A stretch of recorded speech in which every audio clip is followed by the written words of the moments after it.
thanks everyone for joining post-lunch. I hope you had a coffee to wake you up after the lunch.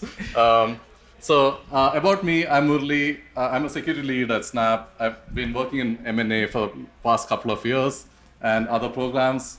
I have a background in AppSec and product security, and I presented at different OWASP conferences. And in my spare time, I like to bike, and nowadays I have a child seat in the back. That's the difference. I'm Vinay. I'm also a security lead at Snap. I also lead the bug bounty program. My background is in product security. I have 2 kids, and so I love hiking with them. I was lucky to work with Snap and lead close to 20 plus acquisitions. And shameless plug, we are hiring, so if you're interested in InfoSec, come talk to me. And then we also have a bug bounty programs on HackerOne, so please participate. I'll be talking today about just giving you all an overview of M&A, just quick 101 so that everyone's on the same page. I'll talk about the key stakeholders, the timelines and strategies, some of the pre-acquisition checks that you want to do to make sure that you don't buy a breach. And post-close, I'll talk about some integration models and just a framework for you to take away from here when you're thinking about an acquisition. Whether you're part of an acquisition or you're being acquired, having a framework really helps. And we'll also talk to you about case studies and some stories that may or may not be true. Not everything passed the legal check, so I'll still share them with you. And takeaways, and we'll save some questions. But if anyone has a question, feel free to chime in. This is the most important slide. This is our experience. We are focused on tech. We are a tech company, so a lot of our acquisitions are tech-based. So you might want to take all of this with a grain of salt, because depending on the sector you're in, depending on the vertical you're in, you might have to adapt your playbooks and your strategies when you're walking into an acquisition. And if you folks are Succession fans, you might get some of the memes. If not, I apologize in advance. All right. So if you look at M&A trends globally, you'll see that it goes up and down. It's like a cycle. And typically, there's a lot of acquisitions happening when evaluations are high, and also when the evaluations are low. So the reason for that is when you have high valuation, you have a lot of money, you're trying to acquire other companies, and when valuations are low, companies are trying to sell themselves to a larger organization. We are somewhere in the middle right now. We are in a transitional phase. But if you see the recent acquisitions by Cisco, Roblox, and others, you'll see that there's a trend that's going up again. So the key takeaway here is deal making is on the rise again. So as long as you're prepared in your security program, you can handle the increased focus on M&As going forward. So this is a quick one-on-one of how M&A works. These are essentially things that we wish we knew when we started working in the space. So typically how this happens is your product team would talk to another team within the company called the corporate development team. They will identify a target that they are interested in acquiring. And then the corp dev team will then start the pricing of the deal and kick off the due diligence process. And this due diligence is when security and other functionalities within the company like finance and legal will get involved. So we will focus mostly on what the security team will do. That's our experience. And once everything is done, the deal is closed, the execution is complete, and then that's when the value is added to the company. So go find out if you have a corporate development team and talk to them, right? Feel free to talk to them and say, what's your strategy for the next 1 year, 1 to 2 year timeline? And they actually like hearing this from folks, especially in the security team, because security is usually viewed as a blocker for a lot of these deals. So as long as you're not blocking them and enabling them, they'll really appreciate your input. It's also good to understand the strategy for your company. So again, the corporate development strategy depends on what your company is interested in. So we have examples like UiPath or DocuSign, which are categorized as opportunists. They do very low volume of M&A deals. In a year, they probably have 2 or 3. Then you have gap fillers like Spotify or Slack, where they are trying to acquire a company for additional functionality that they can add to their service. Then you have like consolidator companies. These are like really huge enterprises like Microsoft, Google, Amazon, things like these, where they're trying to acquire a bunch of companies to consolidate a huge whole IT space. And then there are serial acquirers like Cisco or Palo Alto Networks, which do M&As regularly. So depending on what the strategy for your company is, it's good to understand it and plan accordingly. So the key takeaway here is talk to your corp dev team, understand strategy, and see how you can help. So one of the things that you might be thinking is, hey, as an InfoSec team, why do I care about M&A security, right? Like I already have enough priorities. Like I'm thinking about corporate security, I'm thinking about endpoints, I'm thinking about product security, cloud security. Why do I need to care about one more piece, right? Well, the reason is because M&A security is like, it's an iceberg, right? Like you only know what the risk that is presented to you during the due diligence. You don't know what's underneath, right? So the more you spend time doing the due diligence, you might find things that you might not want to find after the deal is closed, right? So let's take some examples. Think about Yahoo. This is the classic example. Everyone knows about this. Verizon was trying to purchase them. During the due diligence phase, they found that there was a breach, right? And so they immediately knocked down the value, and this was one of the first times when there was a price that was attached to the M&A deal, right? So also think about, and one more example that's fairly recent is Marriott and Starwood. Starwood at the time of acquisition was one of the largest US chains, right? Boutique chains, and Marriott purchased them. Closed in around 2014, and for 2 years we didn't hear much. The integration was going on, but in 2016 or 2017 timeframe, they announced that they were undergoing a breach, right? So when folks looked into it closely, there was a bunch of PII involved. There was guest data that was breached. They ended up having to pay a lot of fines, and they noticed that this breach went back as far as 2014, which is likely when the acquisition due diligence was occurring.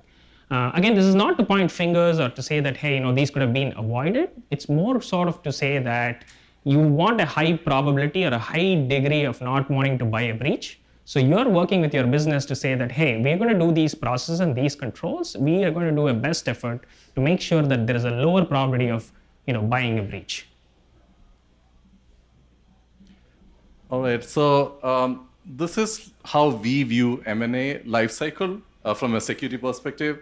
So you can see that there are two distinct stages here. One is a pre-acquisition stage, which is called the pre-acquisition due diligence phase, and also the post-close stage, where we are trying to integrate the company into our IT infrastructure. And also, this is a time when you would evaluate, like, what is your definition of done? These are the exit criteria. So you want to say, like, if all these criteria is met, then you can consider this M&A to be complete, and they are part of the organization like the rest of the company. This is a slide that we'll keep repeating over and over just to show where in the stage we are at. So yeah.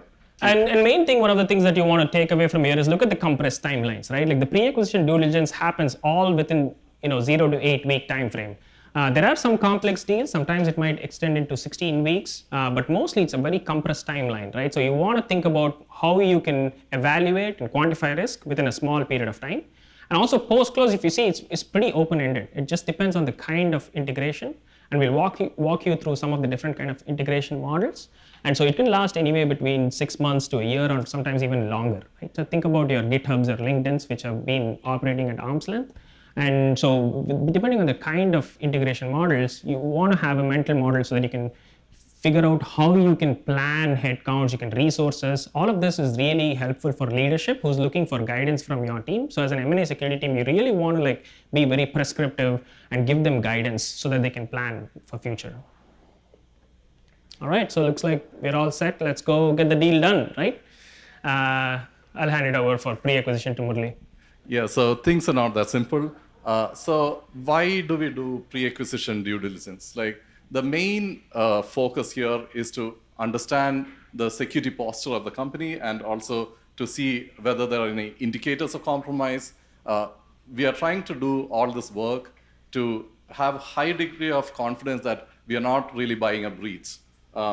So we do some kind of like penetration testing during this time to find low-hanging fruits or any high or critical issues that are not fixed. And this is a time when you can say to the team that, okay, so these are the high severity issues that we have found during this phase. Please fix them before the deal. And this is kind of giving them a carrot, because like if you do it pre-acquisition, then they have an incentive to fix this rather than like you chasing after people with a stick from security and saying, okay, you have to do this, please complete this within the SLA. But when it's pre-acquisition, like people have an incentive to actually do the work.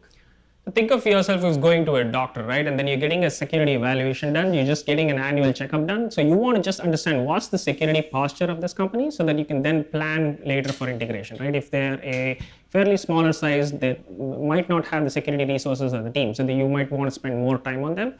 So giving this input to your leadership is critical. Yeah, so how does it work? So this is the playbook we have developed for ourselves. So when we start with pre-acquisition, we have like very minimal like information about the company. So what we typically do is we hand them out a questionnaire, like a security questionnaire that they have to answer out, give us the details of the assets that they have, and what are the services that they host and things like that. And also we ask for an architecture diagram at the stage. And when you are talking to a startup, sometimes they do not even have an architecture diagram at this stage. So one of the key outcomes that we get out of this exercise is people thinking about what they have as a service and also creating an architecture diagram that can be used later on after the integration. Once we get this information, the M&A security team does an evaluation of what are the risky areas that we need to look closer into, and we scope out a penetration test based on this information. And typically, like we engage a third-party vendor, a security vendor, to do this penetration test.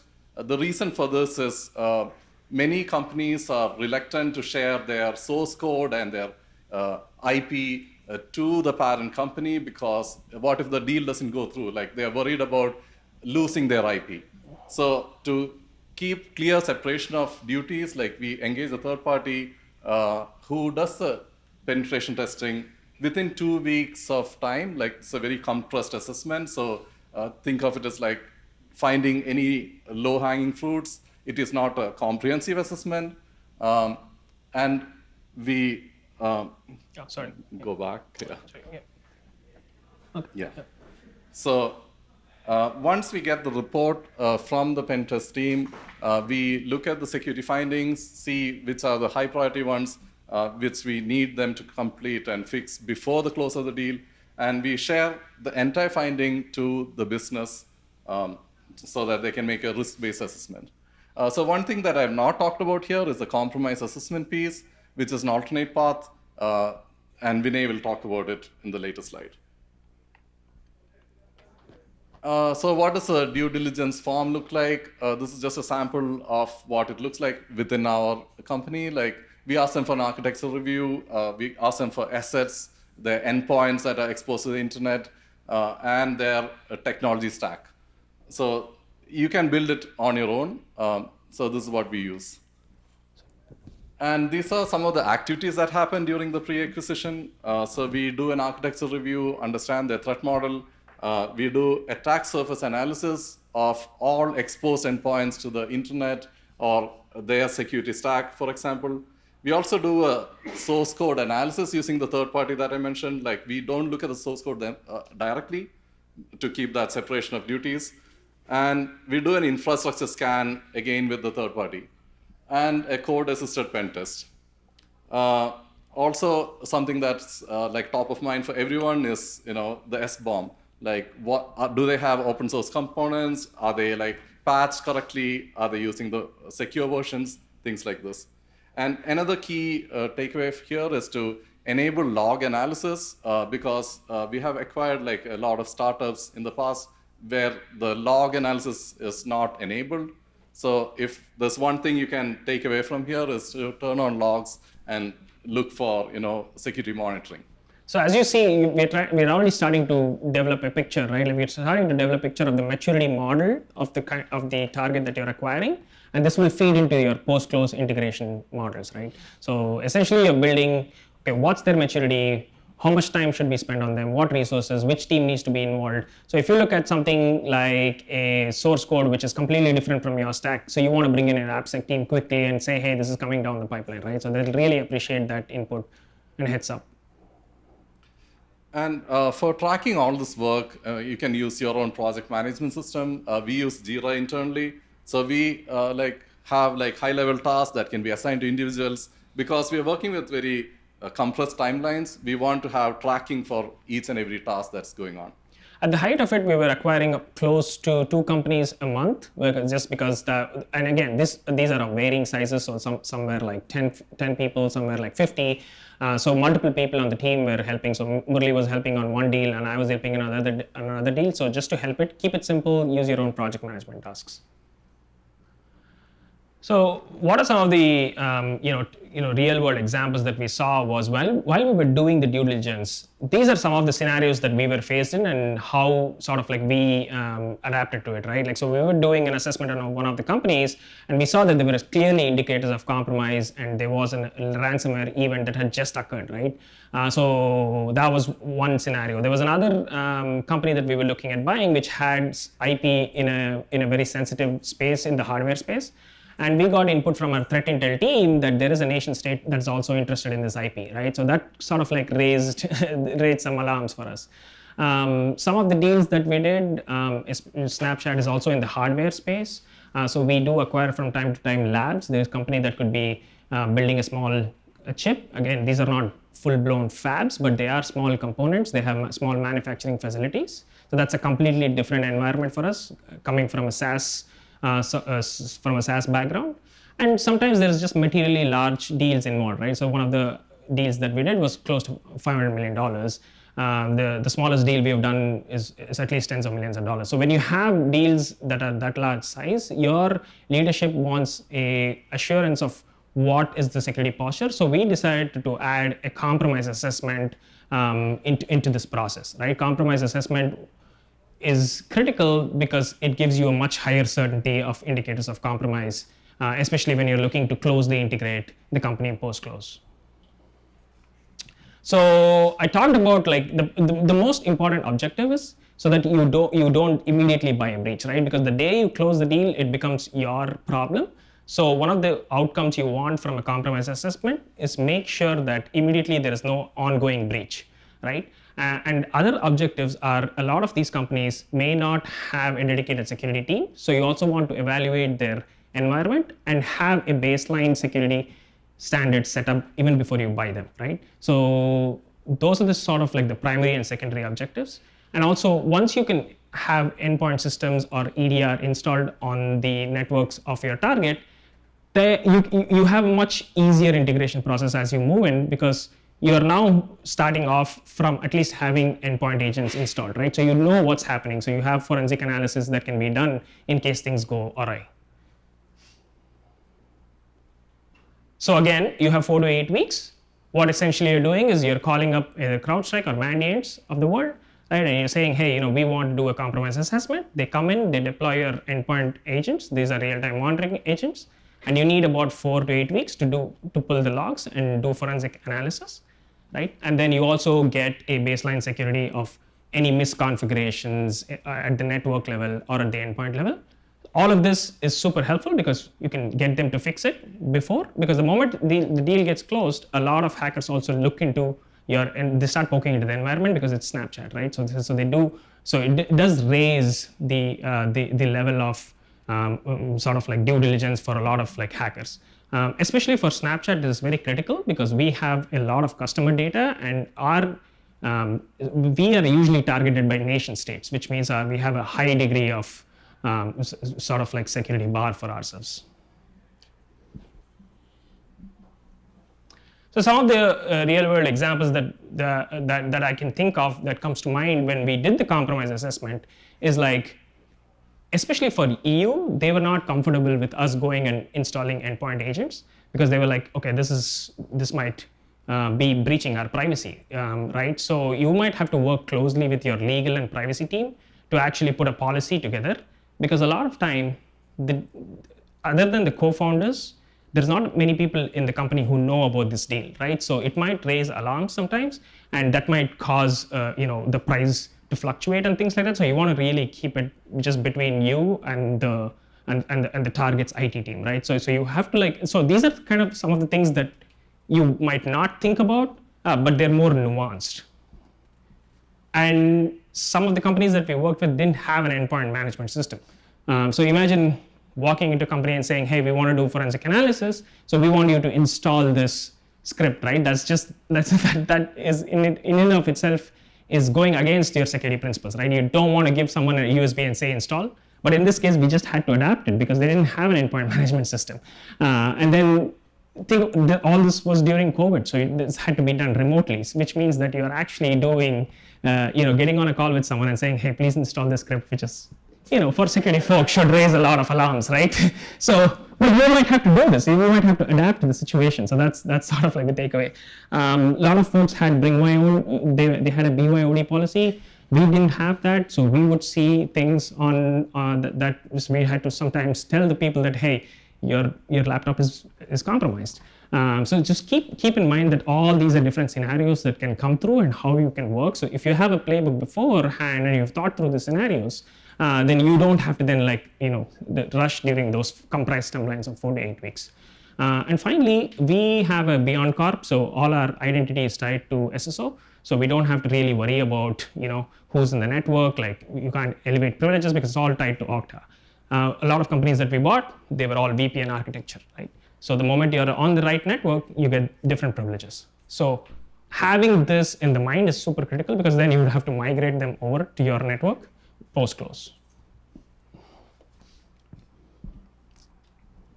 Yeah, so till now we have been looking at the pre-acquisition time frame, like the activities that happen there. So we looked through the due diligence form and how compromise assessment can be part of the pre-acquisition timeline. Now let's switch gears to what happens once the deal is done and look at the activities that happen there. So the main high level, at a high level, these are things that we would need to do.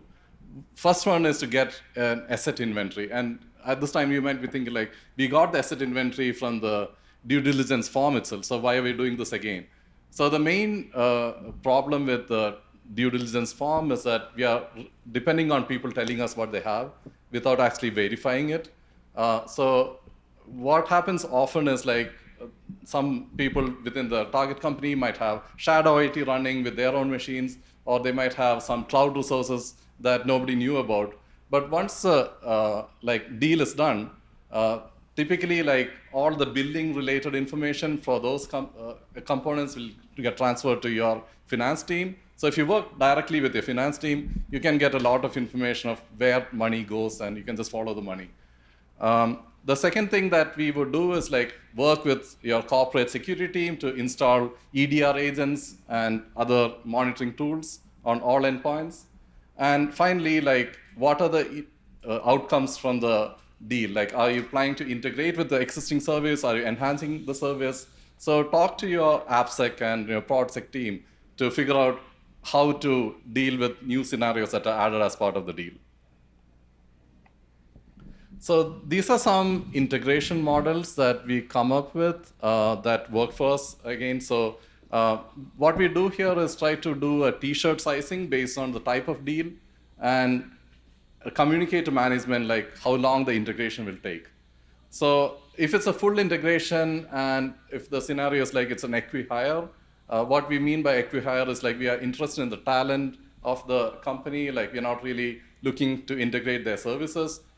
We would consider that to be a low effort of 3 to 6 months. If it's a fairly similar tech stack and we are doing a full integration, it is around 6 to 12 months.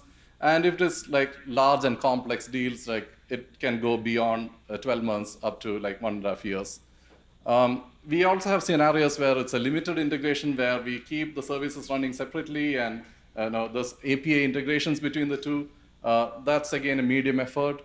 And a delayed integration think of it as like how Microsoft acquired GitHub. Like there's two separate entities, like, and they have like limited interaction between them. We would take it on a deal-to-deal basis in that case. Yeah, this is super critical because what you're now entering into is you're going beyond security, right? Like, so now you're giving a little bit more prescriptive guidance to the product teams and saying, hey, so we saw sometimes then product teams thought the integration would be done within 6 months, but then we had to go back and tell them that, hey, this is going to take at least 12 months. And they had to like move around their timelines, and they hadn't thought through some of the complexities of integrating. They only think from the API layer, but then you have to tell them, hey, they have a completely different infrastructure, so you would have to like move the infrastructure and then integrate, right? Because you would have built your sort of threat model or your threat surface based on some assumptions that you are already operating in within only your own environment, but the moment you open it to other environments, you might have to think, how are you going to integrate between these two? So given that Snapchat is a social media company, like we have specific requirements around spam and abuse or privacy requirements that are very unique to us. But typically, like what we do during the integration phase is talk to the different security teams like CorpSec or IT infrastructure or like AppSec teams, get the requirements, and then create a custom playbook per acquisition. So the key takeaway here is like we don't want to give like a checklist of activities for everyone. We adapt it according to the type of deal, the type of acquisition that we are doing, and also like understanding the technology space that we are in. And we customize that accordingly. So sometimes we buy content companies, right? So and you can plug and play the content immediately into our products, right? Like think of your Reels or Spotlight, right? And stories and things like that. But what we want to make sure is you pass this through the spam and abuse team, because there is a huge amount of spam and abuse on the platform. So if you can't immediately do a plug and play, because we have a lot of folks who are trying to put bad content out there, which is usually caught by our spam and abuse team. So this was really useful for us. So you have to think beyond just your security and sometimes go and build this playbook by working with other teams within the company. And this is just an example of how we track stuff. We again use Jira. You can use any work management system. And we assign tasks for individual users that can keep track of the progress of your integration and tell us when things are done. And things here are important because people move in and out, right? Like post-close, there could be folks, there could be attrition. Some of these timelines can last for years, right? So you want to have like someone to hold accountable to. So make sure that you track and completion. So again, coming back, some lessons learned. Follow the money for accurate inventory, right? Like so your best friend there is finance, and all the theme that you'll start seeing here is that this is a cross-functional program. There's no way you can work in silo. So I'll keep referencing to how you have to keep working with other teams throughout my talk. Shared ownership of critical. This was interesting, and it specifically comes under BCDR area, but it's still important because a lot of times what happened was after we closed the deal, there might be attrition, right, or there could be reduction in force, and until the integration is complete, your team does not have ownership of critical accounts. So we may or may not have had some time when there was a cloud account that someone walked away with. And it's not that easy for you to go back to AWS and say, hey, unlock the account, right? So you might be working with a reseller. So sometimes we had scenarios where a startup was working with a reseller who was then, reselling them AWS in a country that it's not easy for you to go and say, hey, unlock the account. So think about those scenarios and build your playbook so that you prepare for such cases where within the first couple of weeks you take ownership of the accounts. And again, I want to say shared ownership, so that it doesn't feel like you're going there as a mothership and saying, hey, we want the ownership of the accounts.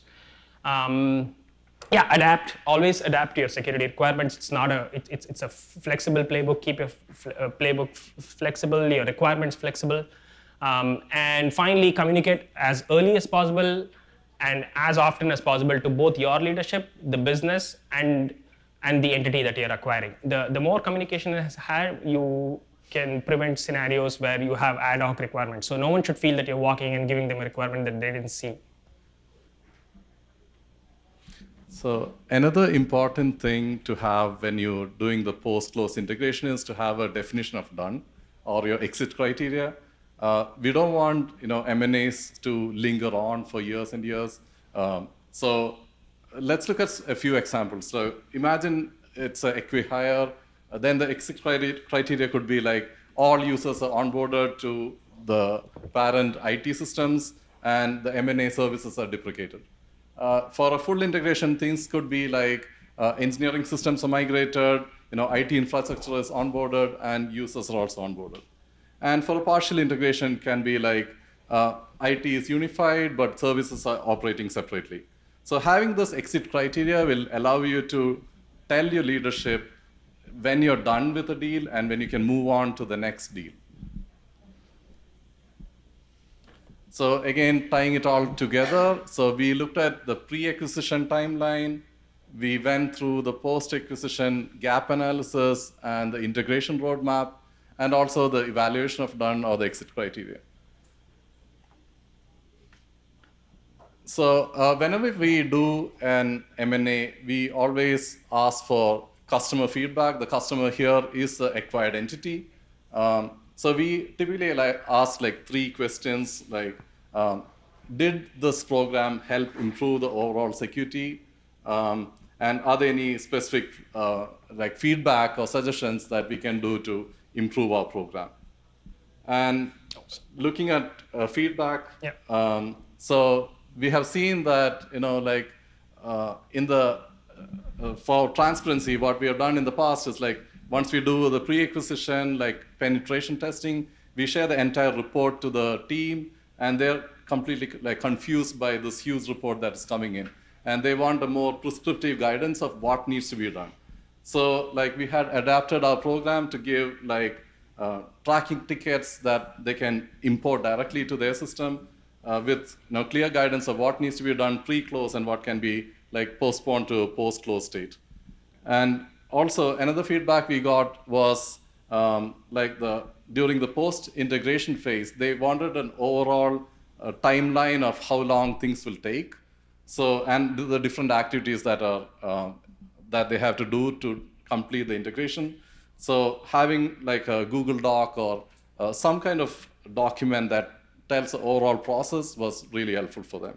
Yeah, the biggest incentive that the team that you acquired has is they want to get up and running as soon as possible, because imagine everyone's has a huge financial outcome that has come, right? So they want to hit the road running. So the earlier you give them these requirements, it's easier for them to plan. And the results have been overwhelmingly positive. People have said, this has improved their security posture, which is the goal of the whole program. So hopefully this talk was helpful, but at least if you want to think about a mental model for M&A security, these 3 points should sort of, break it down for you, right? So whenever you're brought into an M&A, try to answer these 3 questions for your business and for your own security team, right? So the first thing is okay, if I'm going to acquire this company, what am I actually acquiring? What is the existing risk, right? What is their security posture? If you're able to answer that in some form, that should be one of your requirement. The second thing is, what will be the risk of the company, risk of the acquired company post your org? So when you integrate, what is it actually going to bring in? Is it going to add additional risk to you? That's an answer. That's a question that you should be able to answer or provide guidance to your leadership. And finally, what will your org pose a risk to the acquired company? And this goes 2 ways, right? A lot of times we don't think this other way, where you actually might also bring their security bar lower. And the example that I can think of is especially when in bug bounty programs, when you integrate a company and then you all of a sudden open them up, they are just a lot of hackers will start going after them, right? So these environments are much smaller. They might not have been patched. And so you want to really be careful what risk you are bringing to the company as well.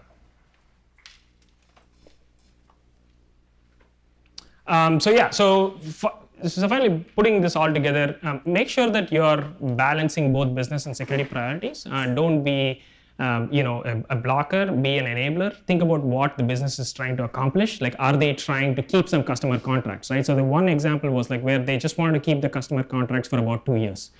So all we wanted to do was support them and make sure that they're keeping it secure for those 2 years, and then we were going to ramp that down. We were doing acquihire for the talent. So in that sense, it didn't make a lot of sense to try and move that environment over to you, right? So you're spending a lot of resources to move it over when all you're doing is ramping it down in 2 years. So keep that business as well, keep business goals as well in your mind. This is a completely cross-function collaboration. You have to work with all the teams involved. You cannot work in silo. You might also start muddying the waters by doing things beyond security. So think about things like privacy, legal, and IT requirements. And that's been like a recipe for our success. Learn from each other. Like, don't think that one of the attitudes that we sort of like adopted very early is that this is two-way. It is a two-way street, and we want to like learn from the company that acquired. There have been instances where we have taken best practices from a company that we acquired and put it into our security program. So being humble is really helpful. And then again, communicate as early as often to your leadership and to the company that you're acquiring.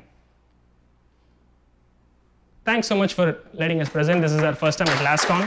Really enjoyed the talk. Thank you. We're here to take any questions that you may have. So I also work for a company that does like maybe one acquisition a year, and I work security. And then one of the biggest problems I found, I don't know if you've experienced this, I'm curious if you have any solutions. One of the problems I've noticed is that the integration is often so complicated and difficult that it goes way past 1 year. And then at the 1 year mark, the key architects who built the original product, they leave because they've gotten their payout. But then the M&A never really becomes fully integrated, and then downstream, all the security processes have to build all these exceptions and things in place for that. I was curious, because it sounds like you guys do a lot more volume than we did. Does Snap do anything to like incentivize or enforce, like, I don't know, stronger incentives for finishing the integration? I think it's very hard for you to, that's why the definition of done is important. So what do you mean by finished integration? So that varies from deal to deal. So for one deal, it might just mean you're just going to deprecate all the services, right? So for that deal, you might want to do, okay, this is a baseline level of security that I'm going to maintain for the next 1 year. And then for another deal, it could be full integration, right? So after the deal closes, if you sit down with their team and say, what is actually you're going to do? And things might change, right? Like the business might change its priorities, but at least sitting with the deal sponsor and saying, what are you trying to accomplish after this? And asking that hard question, right? So asking that hard question is like, it's uncomfortable, but you have to ask them and say, are you trying to like integrate them? Are you trying to sell these assets off? Or what did you actually buy this for? That'll help you build a playbook, or at least like requirements and the definition of done. And so then you can track it to completion. Hopefully, like, again, you can't get it perfect, but that'll at least give you a starting point to say like, what are you trying to accomplish? And some of the incentives, like if you get onboarded to the like Snap way of doing things, deployments are easier, like code development is easier. You have like secure pipelines that are established. And if it's a custom pipeline, then they have to do like other hoops and jumps to get the product updates deployed to production, things like that. So there are some incentives as well, like we make things easier if you follow a particular path. And just assuming that there will be people who depart. That was critical for us, because in very early we learned the lesson the hard way. Someone walked away with like, credentials to some of the key accounts. And so like just being very blunt and saying like, we need shared ownership. Again, the keyword is shared, and saying like, look, we understand that things might happen. So let's do a shared ownership. Is there any example that you can think of where where things just kind of didn't go according to plan? Yeah, no, I like that. I like the shared ownership. It sounds like, if I'm hearing you correctly, it sounds like you guys are pushing for very concrete definitions of done. Yes, yeah, that exit criteria, because then otherwise they just lingered on. Like, this is not something that we came up with. We did learn the hard way. Otherwise, just people would just keep going. Okay, next 6 months, let's do this 3 months later. Let's just do this 3 months later. So we just decided that this is what we're going to do. Here is the plan, and then we give them an opportunity within 3 to 6 months to change that plan. But pretty much after that, we're going to go according to the plan. If not, then we need a clear understanding of why we can't meet this requirement. That's really interesting. Yes. What I observed, I'm sorry, I'm monopolizing, but what I observed at the company I worked at was that the definition of done started out very strict.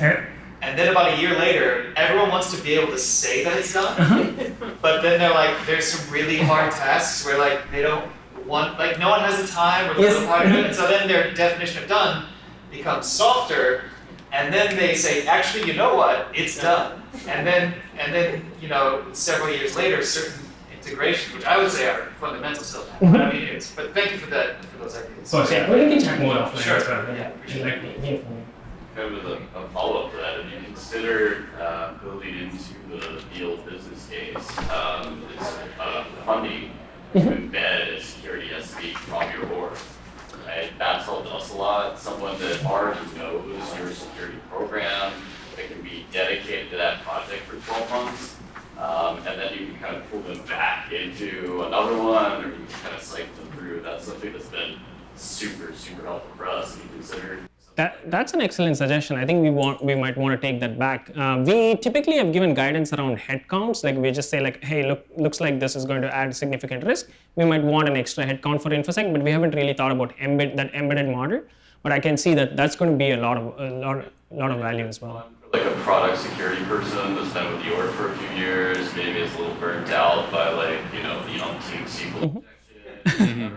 And they get this fun opportunity to really like learn about how the business works in a really pivotal time. So it's been just a fantastic one. And, you know, in a lot of these deals that are larger, it's a drop in a bucket, right? But you have to ask up front, you have to have that credibility up front, to get that into the deal, so it actually like works itself out. So something worth considering. Absolutely. This is why we do these talks. We get like more perspectives. Anything else? Well, awesome. Well, we'll be outside if you want to ask any more questions or pick our brain. Thank you so much for giving us the opportunity. Thank you.